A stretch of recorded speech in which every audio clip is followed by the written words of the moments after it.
بسم الله الرحمن الرحيم. Wallahu akbar, subhanallah, alhamdulillah, wala ilaha illallah akbar, sampai meninggal Nabi SAW sambil dia membaca tasbih, takbir dan tahmid kepada Allah SWT. Inilah sebuah profil daripada seorang wanita salihah yang harusnya kita jadikan profil yang dijadikan sebagai tauladan utama para istri sekarang ini. Siapa? Sayyidah Khadijah. Coba lihat bagaimana Sayyidah Khadijah ini. Begitu beliau ucapkan yang semacam itu pada Nabi Muhammad, apakah kemudian beliau itu ada tarik ulur? Kan biasa kita kan seperti itu, kadang-kadang udah ngasih, mintalah di rumahnya. Beliau melihat Sayyidah Khadijah di dalam suatu pemandangan yang mengheningkan Nabi dan menjadikan Nabi itu kemudian meneteskan air mata karena memandangnya. Kenapa? Karena pada waktu itu Sayyidah Khadijah sedang menyusui Sayyidah Fatimah, sementara air susu yang keluar itu berwarna putih bercampurkan darah. Kenapa demikian? Karena Nabi dengan Sayyidah Khadijah sudah tidak makan 3 hari 3 malam, nggak ada lagi yang keluar. Maka Nabi dalam keadaan penat, beliau tidur di pangkuannya Sayyidah Khadijah. Tetap punya anak, gak punya anak, keharmonisan, keromantisan Sayyidah Khadijah kepada Nabi Muhammad tetap dilaksanakan. Begitu diletakkan Sayyidah Fatimah, dia tidur di pangkuannya Sayyidah Khadijah. Ketika beliau tidur di pangkuannya Sayyidah Khadijah, Sayyidah Khadijah mungkin pada waktu Nabi SAW tidur memandangnya, memikirkan sesuatu, menangis. Tetesan air mata Sayyidah Khadijah itu jatuh di atas pipinya Nabi. Begitu jatuh tetesan air mata tersebut, maka beliau melihat kepada Sayyidah Khadijah, kelihatan menangis. Maka kata Nabi SAW, "Galia Khadijah, apakah engkau menangis karena menyesal telah mengawini aku yang miskin ini, yang gak punya ini?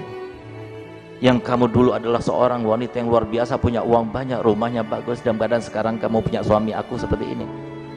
Apa jawabannya Sayyidah Khadijah? "Tidak ya Rasulullah, aku tidak pernah menyesali mengawinimu, tapi aku menangis tadi karena aku sedih. Dulu aku punya harta, dulu aku punya jabatan, aku korbankan semuanya untuk perjuangan dakwahmu, sementara aku sekarang nggak bisa membantu kamu apa-apa lagi. Aku hanya menjaga anak-anakmu, aku tidak punya harta yang aku bisa sodorkan kepadamu. Ya Rasulullah, dengarkan baik-baik apa yang aku katakan. Kalau seumpama aku nanti sudah meninggal dunia, sementara engkau masih memerlukan dana untuk dakwahmu, galilah kuburanku, ambillah tulang belulangku, rakitlah sebuah sampan, gunakan untuk dakwahmu. Kalau engkau mau, bawa ke pasar, juallah, dan harga daripada penjualannya gunakan untuk dana dakwahmu." Ada di antara kita yang punya istri semacam itu. Ini beliau orang yang cerdas. Kenapa? Hidup di dunia sebentar, 60 tahun, 70 tahun, tapi setelah itu kita abadi selama-lamanya nanti di akhirat. Ini bukan waktunya kita bersenang-senang, ini waktunya kita itu beramal, ini waktunya kita berusaha. Sehingga lihat bagaimana kecerdasan Sayyidah Khadijah itu benar-benar diterapkan dalam kehidupannya, sampai-sampai Nabi SAW bersumpah di dalam memberikan suatu manaqib, suatu kabar gembira, suatu sifat yang baik daripada seorang istri, yang beliau juga bersumpah itu supaya ditiru oleh para istri-istri yang lainnya daripada umatnya Nabi Muhammad. Beliau katakan, "Demi Allah, aku tidak pernah memerintahkan, ingin Sayyidah Khadijah melakukan sesuatu kecuali sebelum aku perintahkan, beliau lakukan untukku."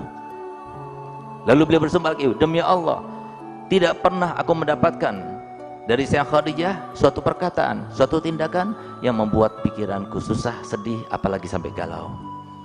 Itu Nabi kita Muhammad SAW.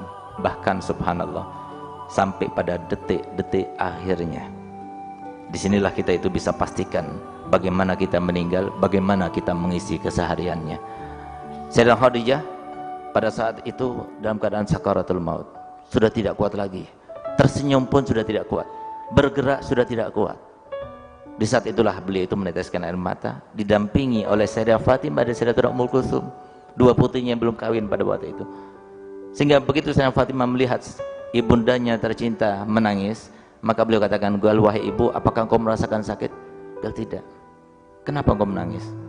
"Aku menangis karena aku mikirkan nanti setelah aku meninggal, siapa yang akan merawat ayahmu, siapa yang akan memasakkan untuk ayahmu, siapa yang akan mencuci kamu." Sampai detik akhirnya dia dipikirkan Nabi Muhammad SAW. Sehingga apa? Kemudian Sayyidah Fatimah mengatakan, "Gal, wahai ibu, jangan khawatir, semua yang kau lakukan untuk ayah, semuanya aku akan lakukan untuknya." Sehingga Subhanallah, begitu Sayyidah Khadijah meninggal, betul-betul Sayyidah Fatimah menjalankan amanat yang sudah diserahkan, yang sudah dijanjikan kepada Sayyidah Khadijah, sampai Nabi SAW menjuluki Sayyidah Fatimah dengan Ummu Abiha, ibunya ayahnya sendiri. Subhanallah, di saat itulah ketika sedang berkeluh kesah Sayyidah Khadijah, tiba-tiba ada sebuah ketukan yang sangat lembut, sangat halus. Yang begitu terdengar suara ketukan yang lembut, yang pelan-pelan itu, maka langsung Sayyidah Khadijah, Sayyidah Fatimah, Sayyidatuna Ummu Kulsum langsung tahu ayahmu datang. Bangunkan aku, kata Khadijah, bangunkan aku. Nggak kuat lagi dia. Tapi untuk menghormati seorang suami, memuliakan seorang suami, bangunkan aku. Topang dengan kakimu di belakangku. Sehingga dia itu bangun seakan-akan duduk. Yang tadinya nggak bisa senyum, dipaksakan senyum. Sehingga begitu Nabi Muhammad masuk ke dalam, melihat Sayyidah Khadijah dalam keadaan seperti itu, disangkanya dalam keadaan sehat. Karena Sayyidah Khadijah senyum. Maka apa katanya Nabi SAW? Oh, alhamdulillah, kalau begitu saya akan teruskan dakwahku. Keluar lagi dari rumahnya. Begitu dia keluar dari rumahnya, beberapa langkah kemudian Sayyidah Fatimah menyusulnya dan mengatakan, Abah, ibu sudah meninggal dunia. Sampai detik-detik akhirnya. Ini wanita cerdas. Ini wanita cerdas yang bertanggung jawab dengan ucapannya, konsekuen, komit dengan apa yang diucapkannya. Yang semacam ini, yang kemudian beliau seorang wanita satu-satunya yang mendapatkan salam langsung daripada Allah, hanya Sayyidah Khadijah.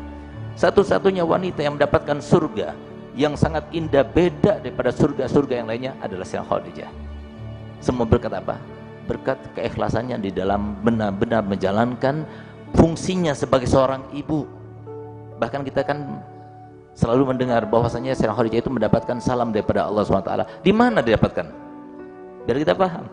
Didapatkan Sayyidah Khadijah kemuliaan, mendapatkan salam langsung daripada Allah Ta'ala ketika Sayyidah Khadijah mengantarkan makanan untuk Nabi Muhammad yang sedang beruzlah di Gua Hira. Tahu kan Gua Hira? Gua Hira dulu, sekarang beda.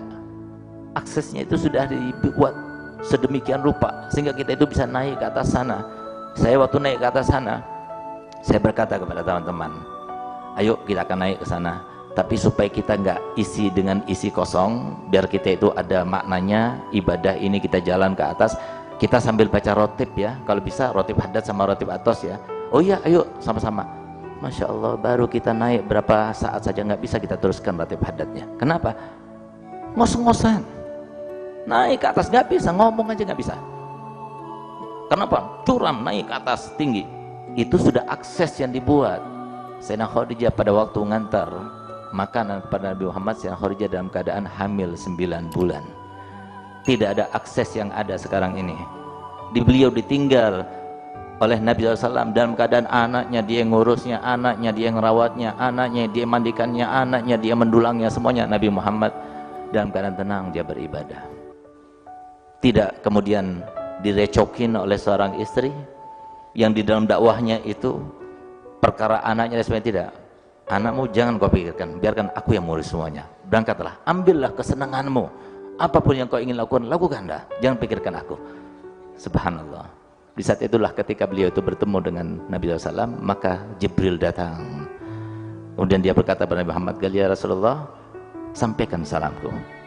Dan aku datang untuk menyampaikan salam Tuhannya Khadijah kepada Sayyidah Khadijah. Nah, itulah yang terjadi. Oleh karena itu, maka bagaimana mungkin kita akan menjadi seorang tua dari anak-anak yang soleh dan soleha kalau ibunya itu tidak baik. Oleh karena itu, saya berharap, ayo kita perbaiki. Kalau kita mau jadi orang yang baik, maka dari sekarang kita persiapkan istri-istri kita menjadi istri yang soleha, supaya menjadi ibu-ibu yang soleha. Dan tidak mungkin menjadi orang soleha kecuali dengan hadir majelis-majelis semacam ini. Majelis yang dibuat untuk menjelaskan semua pemaparan dan perintah Nabi, syariatnya Nabi. Insya Allah semua jamaah Al-Bushra ini adalah calon-calon ibu-ibu yang soleha yang akan melahirkan anak-anak yang soleh dan soleha, insya Allah. Alhamdulillah, fadlullah wasi'a